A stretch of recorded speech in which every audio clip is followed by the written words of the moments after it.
And welcome to the Full Advisor Coaching Podcast with your host, Kristin Herod. Kristin, it feels like it's been forever since the two of us spoke. It's nice to be with you again. How are you? I'm great, Bill. It's good to be back.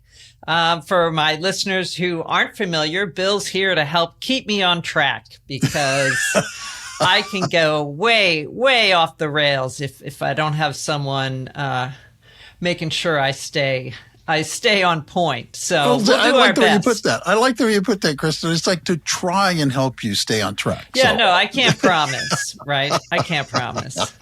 But yes, we did get a little break, but hopefully listeners took advantage of listening to some of the other episodes that we have. Yes. And now, 2025, ready to go. So, it only makes sense to kind of kick off the year thinking about what do we want, what's a fulfilling year look like for us, what's important. So it seems to me like it might be a great time for us to cover what I've put together called the fulfillment framework. Yeah.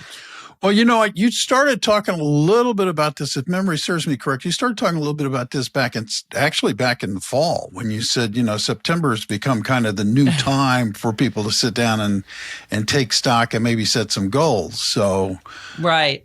Yeah. I was saying September's the new January. Yes. But now we're in January. So, and when you're listening to this, it may not even be, it may be February. Depends on how we produce. But the bottom line is, any time of year you can take a step back and say, okay, what do I want? Right. And I know that my advisors who come to me, the leaders who come, they come and they're like, we want to grow. We have, what should we be doing? What kind of effort should we pursue? And they get all excited about it. And kind of along the same lines, right after that, they might say, but I'm already busy, and what about my personal goals too? So, it ultimately comes down to how do we prioritize the limited resources that we have of, time, money, energy, our team. Like, you got to figure out how do we deal with that, right? Yeah. So no, it's true. We all like to pretend like we have unlimited of all of those, and we don't. I know. And you want to. And I'll tell you, I find this with myself too, because I start the day going, yes, okay, I have so much time today. And then the end of the day, I'm running around crazy going, did I do what I wanted to do? I identify with that. Yes. So I do want to cover this. I put together a 7-part process, and this way we kind of have a framework. We call it the fulfillment framework. So people can take, kind of plug in where they fit along the way. Some people may have already done the work to kind of set the big picture, and other people may be starting from scratch. So if we're open to it, I'm going to go right into this, the 7 parts. Excellent. Yeah. Excellent. So where do we start? Well, the first one is proclaim. Now, this one sounds like it could be really easy and we could just move right into number 2. But when I say proclaim, it's essentially giving yourself full permission to enjoy both work and life and let your goals show that, right? Because too many people go, all right, I need my work goals, or, oh, I'm going to do my personal goals, but they have to be at the cost of my work goals. And I want the advisors listening to say, you know what, I'm a whole person and I'm allowed to enjoy both work and life and integrate the two in my goal planning. Yeah, anybody who's been listening to you for a while understand that you do view people holistically.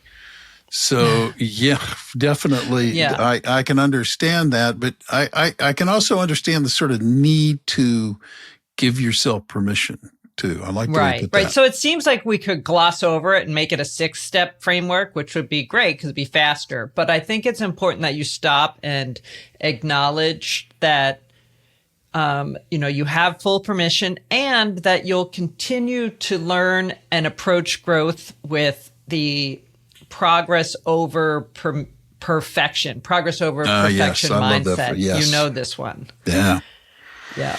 Yeah, we did a whole episode on that, I believe. We did. And you know what's interesting? It's one of my most popular episodes. I was stunned because, we'll cover things like LinkedIn and marketing and lead to client conversion and recruiting and niche and all these things we've talked about. And the one that is at the top or near the top, I haven't looked at the numbers recently, is the you don't have to be perfect to grow your RAA. I can't recall which episode that was. I think, I may be wrong, but I think it's 9. But okay, number 9. I think it's 9, so yeah. That sounds right. So if you haven't heard that, go back and listen to that because it is one that seems to resonate with a lot of people, and this will help you get past number 1 here. Exactly. So once we've gotten that done, so hopefully you can internalize that, and you've already given yourself full permission on that. Then we're going to get to step 2 or part 2, which is paint. And I love this one. I'm a vision-oriented person, as we've talked about in the past. And so what I want advisors to do is paint a picture of what they want in their life. And I like to use a marker of 3 years out. It's arbitrary. I think it is a good amount of time where it's still tangible and you can visualize it, but it's not so immediate that you can't give yourself room or flexibility to dream. Yeah. And so I think also some of a lot of the advisors I work with, or a number of the larger firms I work with, run on this platform called the EOS, or Entrepreneurial Operating System. And one of the ways of doing that is one of the elements of that is creating a 3-year vision or a 3-year plan. So I find that seems to resonate with people. And when we get into this, it's, again, the integration of work and life. Your vision should be, what is it like showing up at work? What is it like, how have you grown? Who are you working with? What are the services you offer? What is your day-to-day life like? And then also, this is where we can incorporate in the personal stuff. And the reason I want advisors to paint this picture, and I think we have an episode on the details of how to do that. Episode 3, if you want some prompts and details on how to paint your vision, because I get into a number of resources on there on like future self and how to think about vision and values. But ultimately, we paint this 3-year vision because as you're going through your day-to-day activities and as you're looking at the shiny new object that comes up and you're like, ooh, maybe we should do video, or maybe we should I be on LinkedIn, or what should I be doing? You're able to reflect and go, will this choice help me get where I want to go? And so you're going to measure it against. So it gives yourself a context. Yes, exactly. So you don't even have to get it 100% right. You just want to be directionally going that way. So I actually have a little note on my desk that says, will this choice help me get where I want to go? And I look at it because I'm like, this is something where it's so easy to be wooed into the next best thing or seeing what someone else is doing and going, oh, maybe we should be doing that. Yeah. All right. So we've proclaimed and we've painted where we're going. And now part 3 is pinpoint. Do you see what I'm doing here with the P's? I do. Yeah, I love a good framework. I love a good framework. Separate sidebar, any advisor out there who's putting together their own process on how they work with their clients can come up with a framework or a process and name it and have steps. And using the initial matching letter can be a fun exercise, and it's also more memorable. It's a mnemonic device is what it really is, isn't it? It is. It's fun. I love when people use them. I'm always like, oh, bravo, good job. It's fun. Anyway, and I think it helps your brain understand, like it keeps, I've kind of listened to a lot of work around like framework and process, and it's definitely something that comes up in pinpoint, which is we want to look at kind of the essential pillars of your vision, like, and make sure that they're on point. So what does that mean? It means like looking at your brand for your business. Like, are you really clear on your position in the market, the people that you're serving? And do you know what's your personality? How do you show up? And all of those things, if you don't have that clarified, like on your brand, it's hard to make decisions on what makes sense to do in terms of business development or growth or prioritization on the business side. So kind of fundamentally, what is your brand? Where do you fit? Who do you serve? And that will inform your messaging. And so that if you have those ironed out as an advisor and RIA leader, that can give you a really strong foundation to make decisions from. I'm glad you used that word foundation, because I was sitting here listening to you thinking, this sounds sort of foundational. It sounds like it's fundamental. And I'm glad you threw that word in there, because then I'm listening correctly.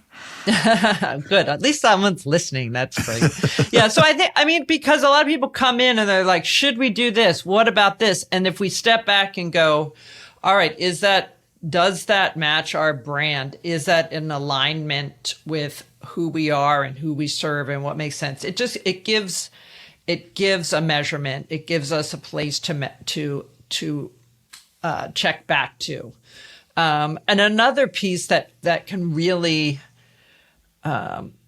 ease your brain and be like, oh, I don't know, is to have a proprietary process. Like I was just talking about, like, what is your framework? What is your path? What is your process? And if you can come up with a proprietary process, then you're able to very quickly explain to someone who you meet or someone who is coming in for a consultation exactly what the steps are and how it works at a high level, so that they can go, okay, it's demystified. I see, I do this, then this, then this, and you're going to take me through this. And when you have this proprietary process, it gives you and your team clarity, and it gives the prospective client clarity. And I think I talk a lot about this now that I'm bringing it up in the lead to client conversion episode. So we have that. That's a more recent episode. We'd have to look back. I want to say 22. If I had to pull it out of thin air, I don't have it in front of me, but I think that's probably close. I think it's around there, and we'll have it in the show notes. But I talk a lot about that. And another part of this, part of the brand, and you'll see how this kind of fills over into personal, is, what are your company principles or values, as it were? Like making sure you're really clear on what are our values, because again, we're going to make decisions against the values. Is this in alignment or is it not? We're going to make hiring decisions against the values. We're going to make choices around partners or activities based on our values. So we want to be really clear on that and really pinpoint those principles. And then you can also do that on the personal side too. A lot of times people are like, well, should my personal values be the company values? And usually no, because your company often involves more than one person, right? Yeah. So it's really about the company showing up and having their values. But on the personal side, you can do the same exercise and say, what are the 3 to 5 values that really stand out for me? And there's this really cool tool that I tried out last year that I really liked, which it's put together by, there's a book called The One Thing, and we can reference it in the show notes. And they put out this thing called the Core Values Deck. And it's this tool, like it's like these cards, and they have a bunch of, a value on each one. And so you kind of go through the deck and pick out the ones that resonate with you. And then you go through the smaller set and pick out ones that resonate with you. And you have to, you narrow it down until you get to the 3 or 4 or 5, whatever you want to use, that matter to you. So I think it's a cool exercise. We can put a link in there. If you go into Amazon and type in core values or values exercise, you'll find all kinds of things that you can work through. So, I just, as a side note, nobody likes process, right? As soon as you mention the word process, everybody's like, yeah. I don't. It's like, but process is really important. And what it is interesting to me is that last statement that you just made. You could go on Amazon and you could type in core values, and there's different ways. People realize the value of process, and the people are trying to make the notion of process planning or or establishing a process more fun, more interesting, more entertaining. Yeah. That's a good point. Yeah. They're trying to make it more fun, make it more engaging.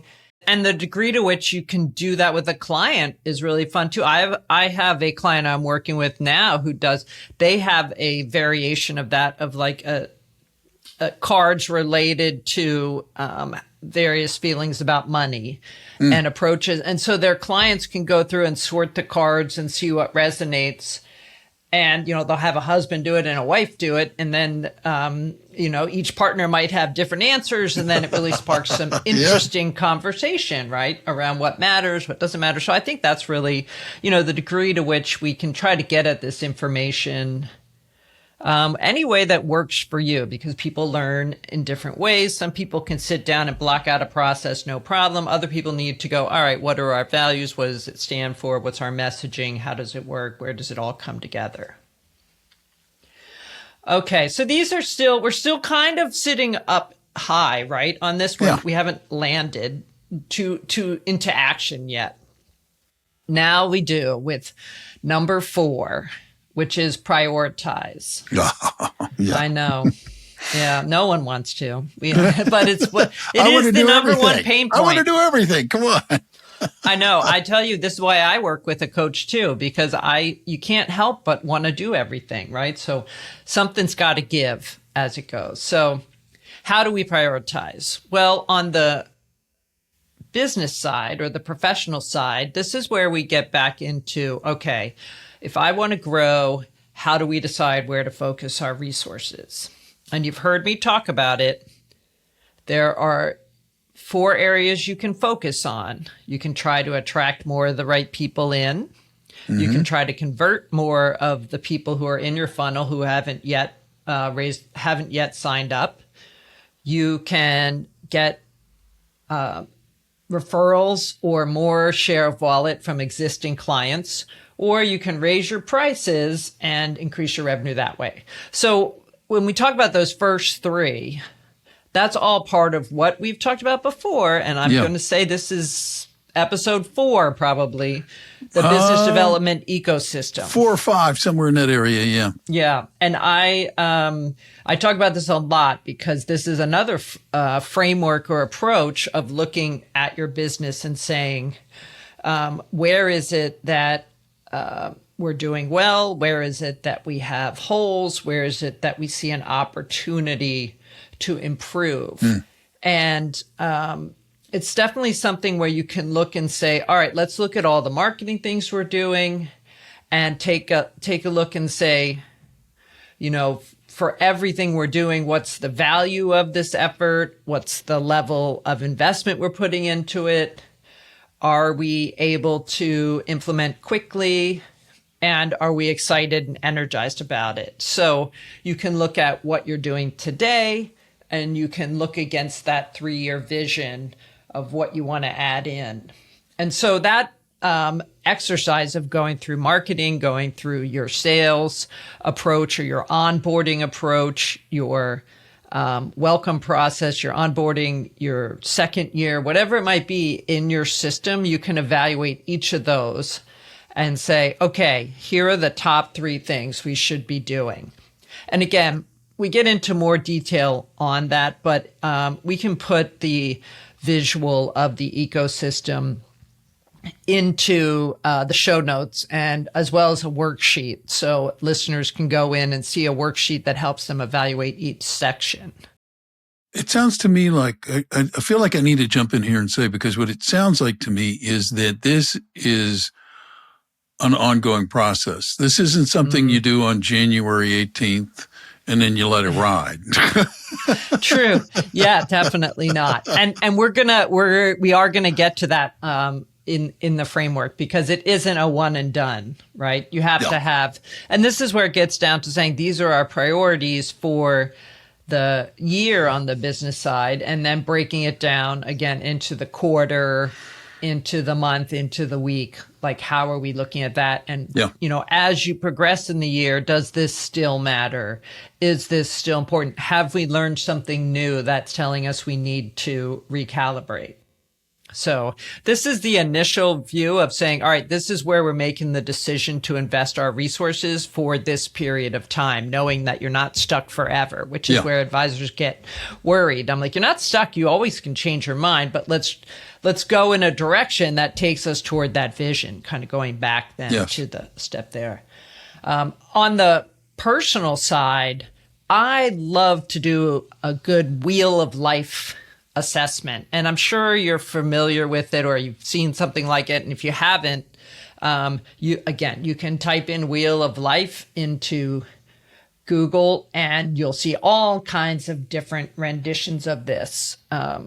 I did my life coach training at the Coaches Training Institute. I think they go by CTI now, but they are based out here in California. And this was my favorite exercise ever, which is the wheel. Like, you draw a wheel and you parse it up into different sections, whether it's like health, relationships, leisure activities, spirituality, career, finance, personal growth, the areas of your life that you want to look at. And then you kind of draw a circle in the middle that represents 0, and then a line out all the way to 10. And you do a mark for each slice of the pie. How well are you doing? Are you a 0, or are you a 10, or are you somewhere in between?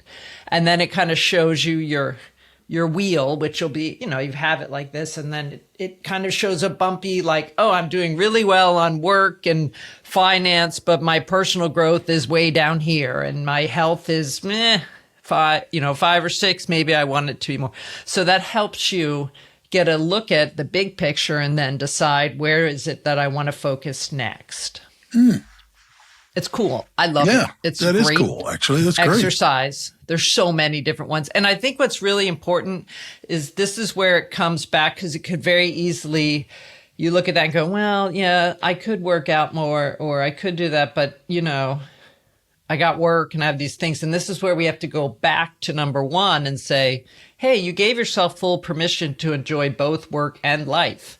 And I have goals that reflect that. So you want your goals to come back to saying, hey, we put as much effort and focus on life goals as along with work goals, right? Because, we're a whole person. We'll come back to that again and again. And I love year. that. I candidly really, really like that about your approach, because I think, it gets lost. I think people get lost in the sense of everybody gets work oriented, or everybody gets all life oriented. These are my life things. And it's like, look, if you're going to accomplish things, you're going to be successful in a business environment. You can't just be all about personal goals. You've got to, so it makes no sense that they're not integrated. It makes no sense at all. And that's what that's what I really do like about the, you call it the fulfillment framework. Yeah.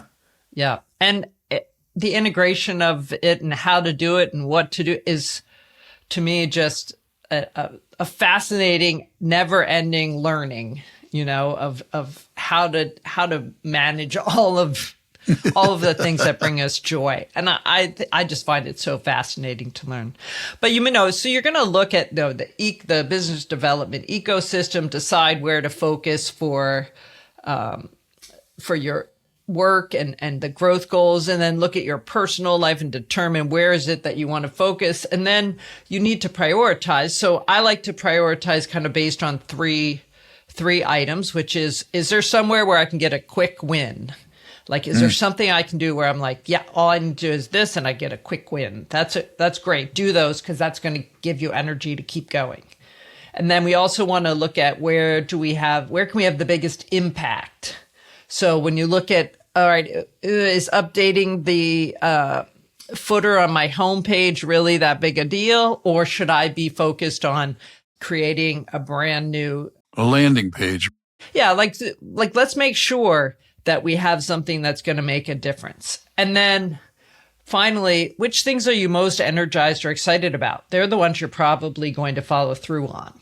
So we get some quick wins, we do impact assessment, and then where's the energy for you or someone on your team? If it's a work goal, maybe someone on your team has energy around creating a YouTube channel and you're like, yeah, that's in alignment. We do want to do that. I don't want to do that, but you want to do that. So let's do it. So I think that's really another important area. 4 is a big one because it's really the crux of line. Don't worry. It doesn't get it's not too much from here, but 4 is prioritize. That's a big one. Yeah. That is a big one. And so then when we get into 5, so fulfillment framework, number 5, it's now plan. Okay. Well, oh boy. All right. This one's not easy necessarily, but you've done a lot of the work because you prioritize. So I was going to say you've laid all the groundwork for the planning part, because now you can make decisions in terms of, you can kind of see where you want to go and you can make decisions, and that leads to planning, right? Right. So the way I like to do this is you have your 3-year vision, right? So you've said, I know where I want to go. Now we've set the priorities for the year, right? You have the priorities, you've looked personal, professional, you put that together. And then I want you to set targets for these, right? So what is it that you want to be true 1 year from now? When you look at these areas, what will make you happy with the progress you've made? So, some of them you will be able to complete fully and be done with. Others are simply incremental progress on a bigger picture that takes you to the 3-year. So I do like to ask the question, what do we want my life to look like 1 year from now to make me feel fulfilled with the progress we've made on all of these priorities? And so that's going to inform your plan. Does that make sense? Makes total sense. Actually, makes complete sense. Because you could say, yes, we want to be, one of our priorities is to focus on growing thought leadership and to launch a podcast and be out in the world. You're like, okay, that's a priority. Great. Then we have to say, all right, well, what do we want to be true a year from now to feel like we've really put our best foot forward? Maybe it's, you set a marker of, we've recorded and published 24 episodes. We've had 6 guest speakers come on. Whatever the marker is that says we made progress in this area, and we feel good about it. So it doesn't mean you've necessarily landed a new client from it yet. Maybe that is a target for you. Like, we're going to pursue an effort and we get 1 new client from it. But maybe it's a count of, like, I show up and record 2 times a month, or we publish to our site and make sure we guest on 10 podcasts this year. So you take a look and say, what are the activities and when I look back and say, wow, I put my best foot forward on that, and I feel good about it. I feel good on this progress, right? So I think that's a really useful way to look at things. I've kind of always done my planning that way. Even when I had my financial planning firm, it was always, what do you want to be true a year from now? Yeah. What do you want to be true 5 years from now? So it's kind of a similar It seems to me that part concept of that process, though, too, has to be, and you're somebody who launched a podcast. So it seems to me that it's like one of the essential things you need to ask yourself, or assess anyway, however you want to put it. You need to look at the skills that you need. Do you need to learn new skills? Am I right in this?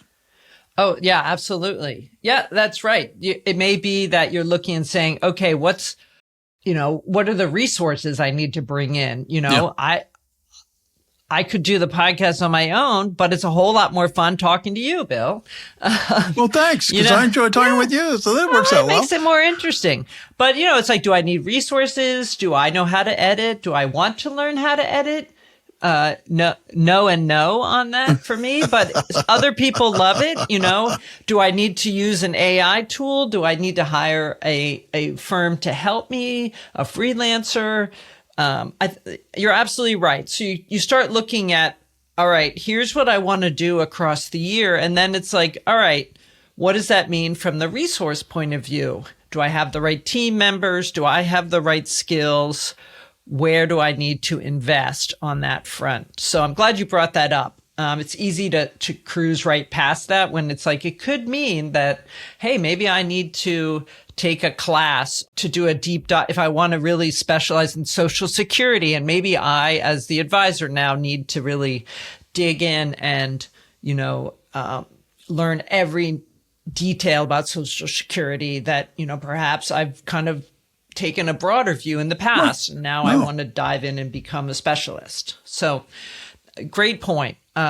So that's plan. So planning is around setting the 1-year markers and making sure you have the people in place and the resources that you need to make that happen.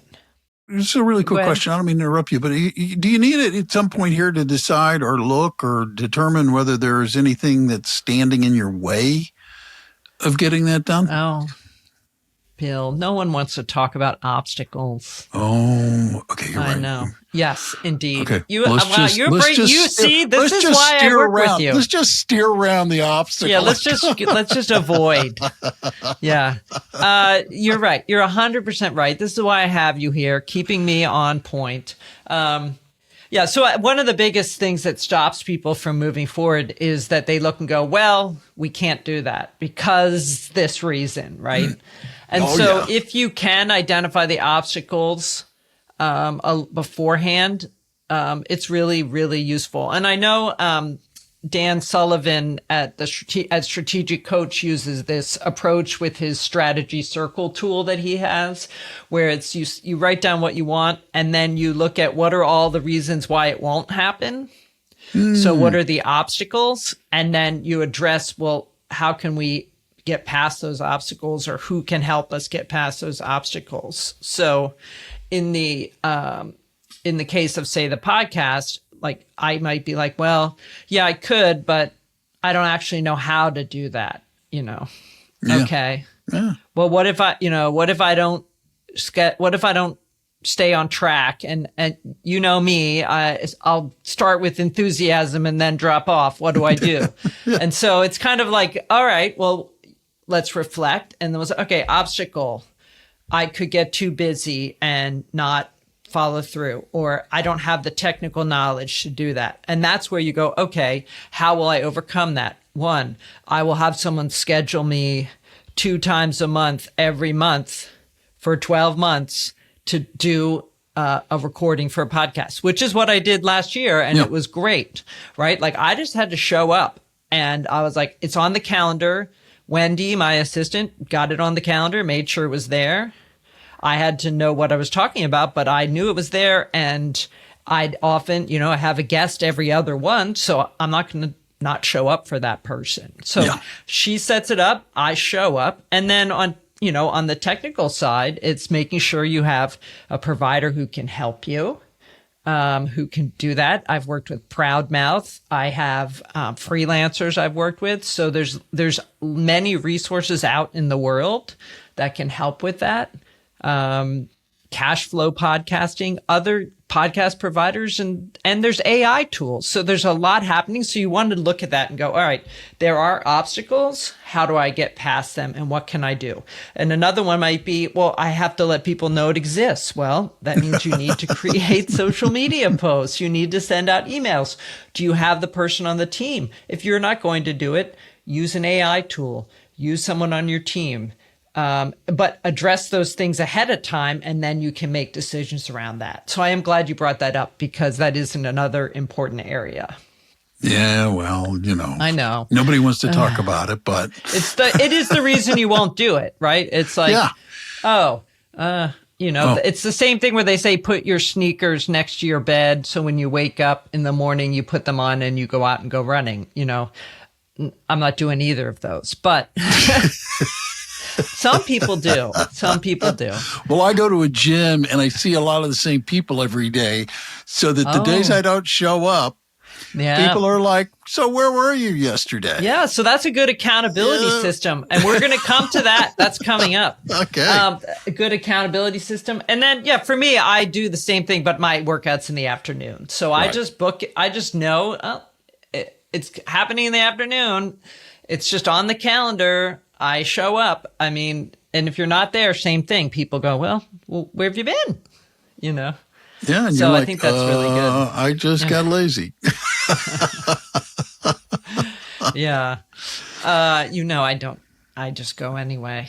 I love working out. That energizes me. So that's an easy priority, but other things are hard for me. So that's a big one.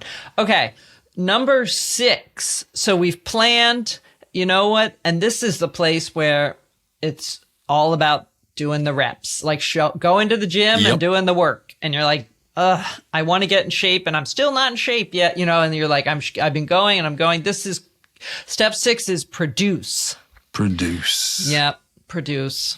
Yep. It's, productivity. It's calendaring to make sure you have the time available. It's time blocking. It's making sure that you have clear quarterly, monthly, weekly goals. You are very clear on how your time, how to invest your time. And we did a whole episode on this for sure. Oh yeah. No, that was episode 7.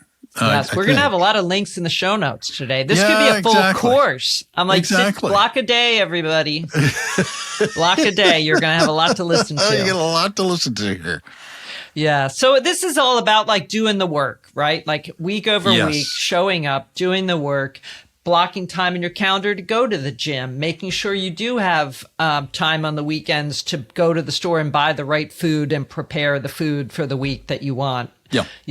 Making sure your kids' events are on the calendars and you don't have client meetings then. So all of the things that you've prioritized, you make sure that you keep the tasks on hand. You have a methodology for checking in on quarterly, monthly, and weekly goals.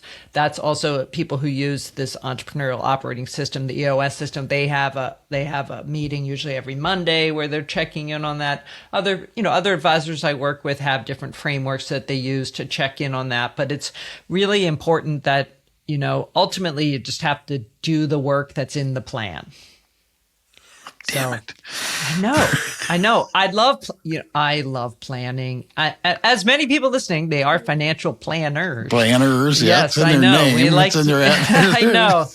We get excited about it. It's fun. But then you have to do the work, right? So, again, we have a whole episode on that and how to prioritize tasks and what to do on that. And I know there's so many good resources listed in that episode too of books and approaches that work. And then finally, number 7 is polish. How about that? Polish. Ooh. I know. I like this one. Polish is coming back to that point that we talked about, which was I will continue to learn and grow. Mm-hmm. I am going to have progress over perfection. And this gets back to that episode that we did, the one we mentioned about September's the new January, right? Like at any point you can stop and say, let's check in. And this goes back to what you were saying a few steps ago. Like, when do you check in? Well, at various points, and sometimes quarterly is a good time to do this, is, let's look, let's polish up what we need here. Let's, what are the biggest achievements we've had so far this year? So you look at the end of the quarter and like, wow, look what we've done. What are the successes that we've, had that we didn't expect? What worked really well? And then maybe what challenges came up and what do we need to adjust? Do we need to shape things a different way? And, kind of taking a look both personally and professionally of like what's working, what's not working, and what adjustments can I make or what needs to change. So It's definitely not a set it and forget it. And it's definitely not a beat yourself up because you said you'd go to the gym 5 days a week, but you've made it there on average 3 days. Well, last year you were doing 0 days. So exactly. It sounds like you've made some progress. And what do we need to do to make incremental progress? Yeah, I like that. I like that thinking. I'm doing something. Right. I am moving forward. I'm getting something done. You have a standard to hold yourself to. You still have that. I want to be there 5 days a week. Right. But I am doing 3. I am doing 3. Right. So I can build on that, Right. I remember having a conversation with another person at my gym, and I was chatting with him, and he was telling me, he's like, I come 3 days a week. I'm really excited about it. And I was like, that's great. And I was like, I find, he's like, how often do you come? And we know, I go 5 or 6 days a week, but this is not the area where I need motivation in other areas of my life. But so he says to me, and I said, my I was like, maybe, think about 4 days a week. I was like, that way you're coming more than 50% of the week.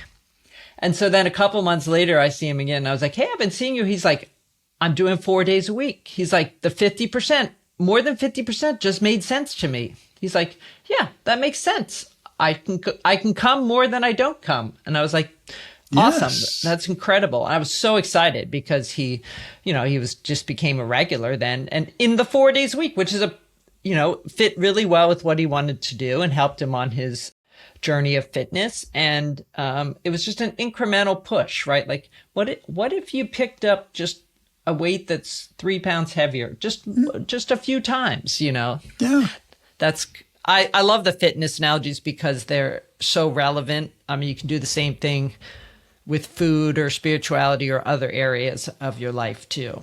Yeah, no. And it's a great marker for your professional life. Right, when you're looking right. at these polishing things, it's like, look, are you making, it sounds to me like you're asking you want people to ask the fundamental question, are you making progress? Right. Exactly. It's like we're doing progressive iteration. And even on this podcast, I mean, thank goodness we edit, right? Oh, yeah. Because we don't get it right out of the gate. So what are you going to do? So we edit for a reason, and you publish and you go, you know what? I'm not happy with that. You're welcome to edit it. You probably will just move on. But if you put a blog post out and you're like, ooh, I don't know, go back and change it or do better on the next one then. Exactly. It all depends. All right. So that's, if we look back, our 7-part process: proclaim, paint, pinpoint, proclaim, paint, pinpoint, prioritize. There we are. 5, plan, Yep. produce, and polish. Boom. And then I am going to throw in bonus number 8, which is not part of the process, but you can also power up number 8. And this is where to your point of you don't show up at the gym, people are saying, well, where's Bill? Where were you? Where's he been? Yeah. Though this is about accountability, about guidance, about coaching. Obviously self-serving on my part because I served this role for a number of advisors, but setting up even an accountability partner to check in with, or a mastermind group, or like I know a lot of advisors out there are in peer groups with other RAA leaders or other advisors so that they can hold each other accountable. This is really important to make sure that you're staying on track and also relieve some of the burden from you of having to self-motivate all the time. It's more that you've elevated your commitment.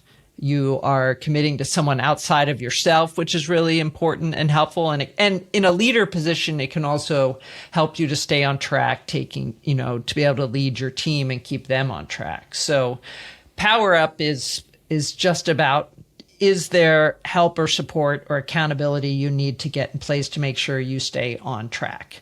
And at Full Advisor Coaching, we're happy to be that partner, but there are many, many resources out in the world. It's just something I highly encourage that you find a support system to help you stay energized and get excited and get new ideas.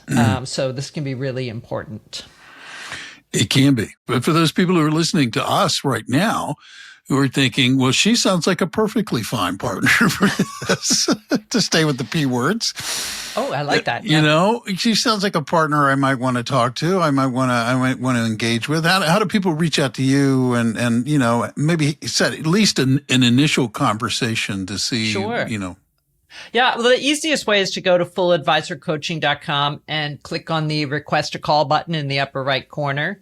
It takes you right to my calendar. You can pick a time and we can have a conversation. It's very low, no pressure to stick with P, no pressure, low key. And, or you can reach out on LinkedIn. You know, I love to be out there on LinkedIn. Feel free to message me there and we'll find a time and go from there. Excellent. The other thing you can do if you're listening to this podcast and you're not a subscriber is be a subscriber. And that honestly is the easiest thing you could possibly do. You hit the follow button. Yeah, and that way it's easy to get all those former episodes, right? Exactly. Now you get the whole list. And you can go back and you can listen to all of the ones that we mentioned and referenced, and those are in the show notes for those of you who are listening. So I'm like, do it. It's easy. The other thing I would ask that you do, by the way, is that if you like this, tell people about it. Word of mouth promotion. We love that. We do appreciate that. We appreciate that. As we all know, it's a challenging world to get the word out. And so the more that you can share, if you find something of value, we're extremely grateful. So thank you very much if you do. Yeah, very much. We do appreciate it. Until next time, I'm Bill Tucker. On behalf of Kristin and everybody behind Full Advisor Coaching, thank you for taking the time to listen. And I want to remind you before we go that you can go out today and make today a great day or not. It's your choice. Use it wisely. Until next time. Thank you for tuning in to Full Advisor Coaching, the podcast. If you enjoyed today's episode, please hit the follow button so you'll never miss an episode. To learn more about how you can become a part of the Full Advisor community, visit fulladvisorcoaching.com. Remember, stay connected and get notified as soon as brand new episodes release. Click the follow button now. The content has been made available for informational and educational purposes only. The information covered and posted represents the views and opinions of the guest and does not necessarily represent the views or opinions of Kristin Harrod or Full Advisor Coaching.